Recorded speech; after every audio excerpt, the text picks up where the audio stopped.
مختلف ہاتھوں میں جو تقسیم کر دیا ہے کہ وہ ایک دوسرے کے لیے کام آتے ہیں.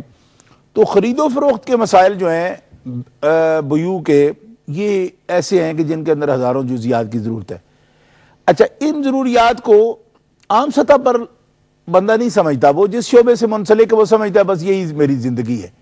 لیکن مجتہد جو ہے اس کو تو مطلب کہ زمینوں کے مسائل ہیں، زراعت کے مسائل ہیں، پھر اس میں جو ہے جناب زراعت کے اندر کاشتکار کے مسائل ہیں، پھر مزارع کے مسائل ہیں، پھر جناب پانی کے مسائل ہیں، ان پر لگان کے مسائل ہیں. اگر آپ صرف زراعت کے مسائل جو احکام شرعیہ اس پر جو دیے گئے ہیں اس پر غور کریں تو اس کے اندر بلا شبہ ہزاروں جزیات ہیں. اچھا، مقننہ کے قضاء کے مسائل ہیں تو ہزاروں جزیات ہیں اس کے اوپر. اسی طرح بیوع کے مسائل ہیں، بازار کے اندر آپ آ جائیں تو ہزاروں مسائل ہیں، رہن کے مسائل ہیں، شفع کے مسائل ہیں، وکالہ کے مسائل ہیں، حوالہ کے مسائل ہیں. یہ تمام مسائل ایسے ہیں کہ جس میں مضاربہ کے مسائل ہیں، بینکنگ کے مسائل، یہ جتنے بھی مسائل ہیں، یعنی جتنی انسانی زندگی بو قلمو ہے اور رنگا رنگ ہے اتنے ہی اس سے احکام رنگا رنگ ہیں. اب ایک مجتہد کو آپ اندازہ کر سکتے ہیں کہ کتنا بالغ نظر اور کتنا وسیع نظر ہوتا ہے. اس کا اندازہ مقننہ کر سکتی ہے جو ان مناصب پر فائز ہے، وہ اس کا اندازہ کر سکتی ہے، عام پبلک اس کا اندازہ نہیں کر سکتی. بہت خوب، جزاک اللہ حضرت. ہماری گفتگو جاری ہے. بڑی ہی پیاری اور محبتوں بھری سرزمین سے ہمارے ساتھ تشریف فرما ہیں حافظ محمد ابراہیم صاحب سعودی عربیہ سے. السلام علیکم حافظ صاحب. وعلیکم السلام ورحمۃ اللہ. حضرت کیا حال ہے؟ آپ کے خیریت سے ہیں؟ جی آپ صاحب. جی حضرت، آپ کی اور قبلہ پیر صاحب کی بارگاہ میں بھی سلام عرض ہے. وعلیکم السلام ورحمۃ اللہ وبرکاتہ. تو حضرت سوال دو ہیں اگر اجازت ہو تو. جی ضرور فرمائیے. ایک تو یہ ہے کہ یہاں سعودی عرب میں کاروبار کے جو مختلف طریقے، کاروبار تجارت کی جو رائج ہیں ان میں ایک یہ ہوتا ہے کہ ایک شخص دکان کھولنا چاہتا ہے اور وہ کفیل کے ساتھ اس کا معاملہ، اس کی مختلف صورتیں ہیں جن میں ایک یہ ہوتا ہے کہ وہ کفیل کے ساتھ وہ ایک بات طے ہو جاتی ہے، جیسے آپ مکا کہہ لیں، آپ وہ کفیل کو کہتے ہیں جی ٹھیک ہے جی ہم آپ کو 1000 روپیہ مہینے کا دیں گے یا 800 روپیہ مہینے کا دیں گے یا کچھ بھی دیں گے، تو ٹھیک ہے. باقی وہ کفیل اس کو کہتا ہے ٹھیک ہے، وہ ایگری کر لیتا ہے اس سے اور کہتا ہے ٹھیک ہے جو آپ کمائیں گے جو کریں گے وہ آپ کا، یہ مجھے مہینے کا اتنا دے دو اور یہ جو ہے وہ ٹھیک ہے آپ کام کرتے رہیں جو آپ کرنا چاہتے ہیں. جی. تو پوچھنا یہ ہے کہ کیا یہ صورت حلال ہے؟ اگر نہیں تو اس کی حلال صورت اس طرح یعنی اس طریقے کی حلال صورت کیا ہو سکتی ہے؟ صحیح. جی سمجھ گئے سوال میرا آپ؟ جی بالکل کلیئر. جی دوسرا سوال یہ تھا کہ ایک شخص حج کے لیے اس کی اولاد، اس کے جو بیٹے ہیں وہ اس کو حج پہ جانے کے لیے اس کو کہتے ہیں یا عمرہ پہ جانے کے لیے اس کو کہتے ہیں، تو وہ شخص کہتا ہے جی میں ابھی مجھ پہ حج یا عمرہ ابھی جانا مجھے پہ جائز نہیں ہے، وہ اس لیے کہ مجھ پر ابھی میرا ایک بیٹا ہے یا کچھ بیٹیاں ہیں یا ایک یا دو بیٹی ہیں، ان کی جو شادیاں ہیں وہ اس کا وہ فریضہ مجھ پر ابھی ہے، تو اس وجہ سے مجھ پہ یہ ضروری ہے، حج پہلے یہ ضروری ہے اس کے بعد حج ہے، تو حج ابھی مجھ پہ فرض نہیں ہے. جبکہ اس پر ویسے بھی وہ یعنی صاحب استطاعت نہیں ہے اور صاحب نصاب نہیں ہے، اس پہ اس کے بیٹے اس کو اپنی طرف سے خود اپنے اخراجات پر اس کو بیٹے اس کو کروانا چاہتے ہیں، تو وہ یہ شخص کہتا ہے جی مجھ پہ ابھی یہ ضروری نہیں ہے. جی ٹھیک ہے. تو دوسرا یہ سوال تھا، اسی سے ریلیٹڈ ایک سوال ہے اگر اجازت ہو تو. جی جی فرمائیے. اسی طرح اب وہ بیٹا حج پر جانا چاہتا ہے، اپنا فرض حج ادا کرنا چاہتا ہے، تو وہ والد سے پوچھتا ہے، اجازت لیتا ہے، تو والد اس کو کہتا ہے جی آپ حج پہ نہیں جا سکتے، پہلے آپ ایسا کریں. اب اس کے والد کے کچھ آپس میں جو برادری بیس پہ اس کے کچھ لوگ کچھ ہیں ایسے اس کے رشتہ دار عائز و اقارب جن سے ان کی کچھ ناراضگی ہے والد کی. اب وہ اپنے بیٹے کو کہتا ہے کہ جی پہلے یہ ہماری ناراضگی آپ نمٹاؤ، جب تک آپ یہ نہیں نمٹاؤ گے آپ حج پر جانا جو ہے آپ کے لیے وہ جائز نہیں ہوگا. جی. تو یہ ذرا فرمائیے گا کہ اس کے لیے اب وہ بیٹا حج پہ جائے یا نہ جائے، یہ اس کی کیا صورت ہو سکتی ہے؟ جی بالکل ٹھیک ہے. جی حضرت. تو اگر دوسری سر ایک گزارش یہ تھی جی کہ اگر آپ اپنا پرسنل کانٹیکٹ نمبر اگر آپ مرحمت فرما دیں تو، اور دوسرا یہ تھا کہ یہ پروگرام میں پہلے بھی پوچھ رہا تھا کنٹرول روم سے، اس پروگرام کی جو ریپیٹ کا ٹائمنگ ہے وہ کیا ہے، وہ یہ پوچھنا تھا مجھے. جی ٹھیک ٹھیک، جزاکم اللہ. آپ کو نمبر تو انشاءاللہ کنٹرول روم سے مل جائے گا، جی وہ آپ کو دے دیں گے، اور ریپیٹ ٹائم بھی صاحب ذرا انہوں نے بتا دیا ہوگا. صاحب ذرا کنٹرول روم میں اس کی تفصیلات ہوتی ہیں، تو انشاءاللہ تعالیٰ آپ کی دونوں یہ چیزیں ان سے مل جائیں گی. کنٹرول روم سے آپ رابطہ فرما سکتے ہیں. بہت شکریہ آپ صاحب تشریف فرما ہونے کا. ساتھ رہیے گا، انشاءاللہ تعالیٰ ضرور آپ کے سوالات کے جوابات پیش کیے جائیں گے.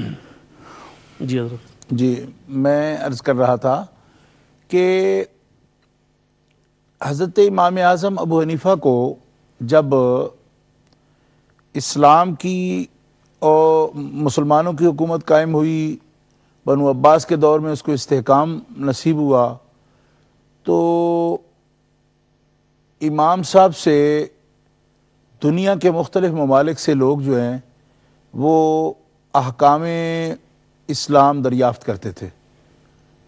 تو امام صاحب کا مدرسہ جو کوفہ کے اندر قائم تھا، اور نبی کریم صلی اللہ تعالیٰ علیہ وسلم کے وہ صحابی جن کو حضور نے معلم امت مقرر کیا ہے، حضرت عبداللہ ابن مسعود رضی اللہ تعالیٰ عنہ، علمی دنیا ان کے نام سے اچھی طرح واقف ہے. وہ جلیل القدر صحابی ہیں جن کی موجودگی میں بڑے بڑے اجلہ صحابہ بھی مسئلہ بیان نہیں کرتے تھے. سبحان. کہتے تھے یہ معلم ہیں، استاذ ہیں، ان سے وہی مسئلہ بیان کریں. انہوں نے اپنی مسند علمی جو ہے وہ کوفہ کے اندر قائم کی، اور آپ سے لے کر امام اعظم ابو حنیفہ تک، اور امام اعظم سے لے کر آج تک وہ مسند جو ہے نا وہ آباد ہے. سبحان اللہ. اور امام صاحب نے کمال یہ کیا کہ اپنے اساتذہ کے تمام علوم کی روشنی میں اور تمدن کی ضروریات کو پیش نظر رکھتے ہوئے احکام فقہ کو مرتب کر دیا، سبحان اللہ. اور منقح کر کے مسائل کو یعنی ایک تو وہ ہیں کہ جہاں پہ کئی مسائل ہیں نا، وہ مسائل ایک صورت واقعہ جو ہے، کوئی بھی ہیپن جس کو آپ کہتے ہیں، وہ اس کی اصلی شکل میں اس کا حکم جو ہے قرآن میں یا حدیث پاک میں ہر قسم کے واقعہ کا بیان ہونا لفظوں کے اندر، نظم قرآن میں یا احادیث کے اندر، یہ آپ جانتے ہیں کہ یہ ہر مسئلہ اس طرح نہیں کہ محکمات سے وہ ثابت ہو جائے گا. ظاہر ہے اس کے لیے کبھی اشارت النص سے، کبھی اقتضاء النص سے، دلالت النص سے مسائل نکلیں گے. تو ہر طریقے پر احکامات جو تھے وہ قرآن و سنت سے، تعامل صحابہ سے امام اعظم ابو حنیفہ نے ان کو مرتب کیا.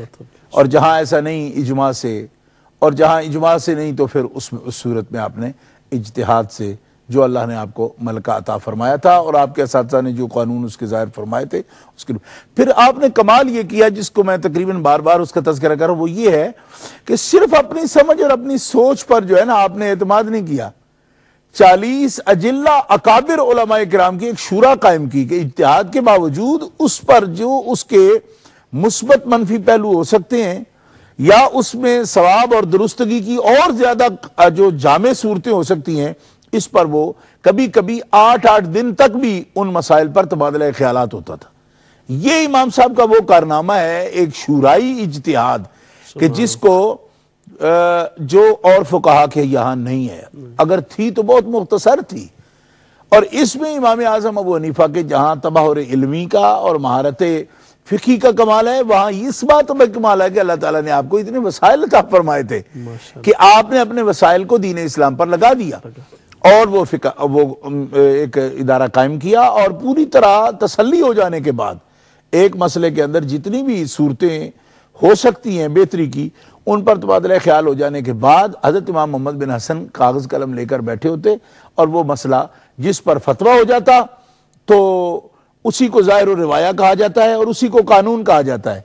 اور وہی درجہ اول کی فقہ ہے، یعنی مستنبط مسائل میں جو درجہ اول جن چیزوں کو حاصل ہے اور جس کو فقہ حنفی کہتے ہیں، وہ سارے وہی مسائل ہیں جو ظاہر و روایہ میں آئے ہیں. ماشاءاللہ. جی جزاک اللہ حضرت، بہت پیاری گفتگو فرمائی. ہمارے ساتھ محترم ثاقب صاحب ہیں مانچسٹر سے. السلام علیکم.